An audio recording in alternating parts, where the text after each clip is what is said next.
Olá amigos, sejam bem-vindos a mais um vídeo do meu canal. Eu sou Lucas Knaip e vamos falar de tênis. Matteo Berrettini vence Alex de Minaur e está nas quartas de final do Masters 1000 de Miami. É até difícil de acreditar que essa é a primeira vez que Berrettini vai às quartas de final de um Masters 1000 desde Madrid em 2021, né? Até porque a fase de lesões dele começou um pouco mais tarde, né? Mas o Berrettini nunca foi um grande jogador de Masters 1000, embora em Grand Slams ele se destaque bastante, né? Tipo, em 2022 foi semifinal de Australian Open, joga um tênis extremamente combativo, inteligente, né? Ele tem um backhand que é um pouco problemático, mas eu me impressionei até com o backhand nessa partida. Errou, mas usou bem os slices, foi mais sólido do que eu imaginava e fugiu menos das pancadas, né? É realmente assim uma atuação em que ele salva 6 set points no segundo set. Óbvio, vou criticar o de Minaur porque ele poderia ter aproveitado pelo menos um desses set points, mas de qualquer maneira aguentou, né? E o de Minaur vendeu caro o segundo set, salvou 3 match points ali quando o Berrettini sacava para o jogo, né? No 6-5. E é um jogo que era complicado, perigoso, mas o alto nível do Berrettini desde o início, sobrevivendo a momentos de pressão. Eu acho que assim, o de Minaur botou pressão na hora dele fechar o primeiro set, botou pressão no tie break, botou pressão em vários momentos ali do jogo, porém, ali, seja pelo mérito do Berrettini e um de Minaur que foi a antítese do que foi contra o João Fonseca hoje nesses pontos, né?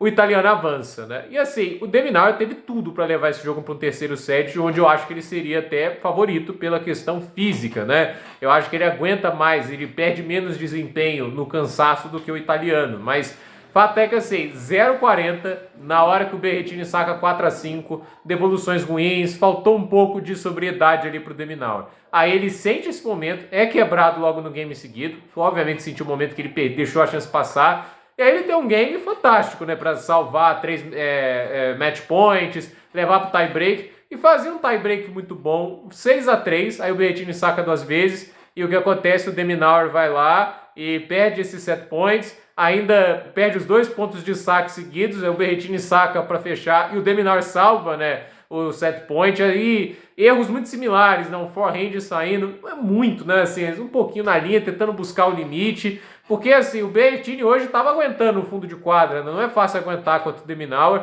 e o de Minaur é diferente do jogo contra o João, ele tentou forçar mais pelo backhand do Berrettini, e ele respeitou muito mais o forehand do italiano do que o do brasileiro, e eu acho que tem um motivo muito claro para isso, né? Porque o Berrettini é um cara que ele é confiante no forehand, mas ele é consciente. Ele é um cara que erra muito pouco de forehand, né? E ele tem noção do que fazer com o forehand. Ele não vai para o ataque o tempo todo, né? E ele sabe o momento certo de meter a mão na bola e de, às vezes, sacrificar para um ângulo, para uma cruzada. E aí é que eu falo, o Matteo Berrettini é um tenista extremamente inteligente. Ele chegou longe de tantos grandes lãs, não é à toa. Ele não é versátil em várias superfícies, mesmo com um jogo que você pode falar que tenha buracos, né?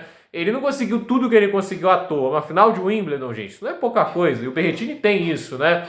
E ele é um cara extremamente inteligente na escolha dos golpes. Até o backhand dele, eu acho um problema menor que o do Stefanos, pelo fato de que ele tem consciência do ponto de contato, então ele erra menos, ele escolhe melhor os momentos para ir para pancada, embora ainda erre, mas assim, eu acho que ele escolhe melhor, você vê que os momentos ele executa melhor. Então, ele é mais inteligente, a escolha de jogadas dele é muito mais assertiva e mentalmente esse cara é grande. Eu acho assim, o Berrettini um cara que sabe injetar confiança, ele sabe os momentos de se motivar e ele sabe o momento de crescer em intensidade no jogo, né? Ele reconhece esse momento muito bem e é por isso que em jogos difíceis ele tende a fazer muita diferença. Então, é uma vitória legal demais do Matteo Berrettini, mas obviamente pro de Minaur que lutou, é um cara resiliente, não sai de quadra sem luta, tava quebra atrás do segundo set, foi atrás, mas a questão é, faltou ali um pouco de tato no set points, né? Porque teve ótimas chances de fechar o segundo set e no terceiro set teria um momento a favor, mas não aproveitou o australiano. E assim, ele vai para a gira de saibro, obviamente pensando alto, né? O de Minaur é um cara que, pelas qualidades dele, extrema velocidade e solidez no fundo de quadra, ele tem condições de ser bem competitivo no saibro, e o saibro traz uma coisa interessante, que ele tira um pouco o peso do saque, né?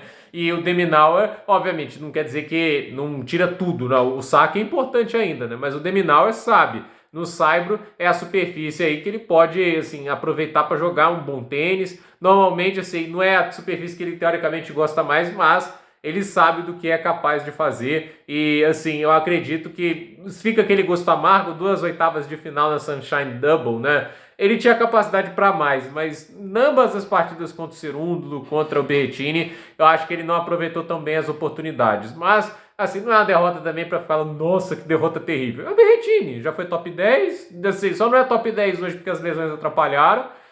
O Berrettini é um tenista fenomenal, é um cara muito bom e é assim, um cara que você não quer enfrentar quando tá jogando bem. Esse é um cara muito perigoso. Então, vamos ver aí o que o Berrettini ainda faz no torneio. Espero o vencedor de Walton e Fritz, provavelmente o Taylor Fritz. Esse é um confronto que o Berrettini ainda não dominou tão bem, né? Porque diferente do de Minaur, que é um cara muito mais da solidez, de muitas trocas de bola, o Fritz é um cara que saca muito bem e que machuca muito o Berrettini com o forehand, né? A velocidade do forehand do Fritz possivelmente chega a ser 15 a 20 por hora, mais rápido e ainda tem toda a questão do peso de bola, né, do que o do de Minaur. E assim, sufocando o backhand do Berrettini, ele vai ter mais dificuldades quando se trata em relação aos pontos mais fracos do jogo dele. Então assim, é um jogo chato para o Berrettini em termos de encaixe. Vamos ver o que ele faz. Caso seja realmente o Fritz, vai que o Walton vira o jogo, assim eu não tô sabendo. Então, gente, por esse vídeo é isso. Dúvida nos comentários, deixe seu like, se inscreva no canal, compartilhe esse vídeo e até o próximo vídeo.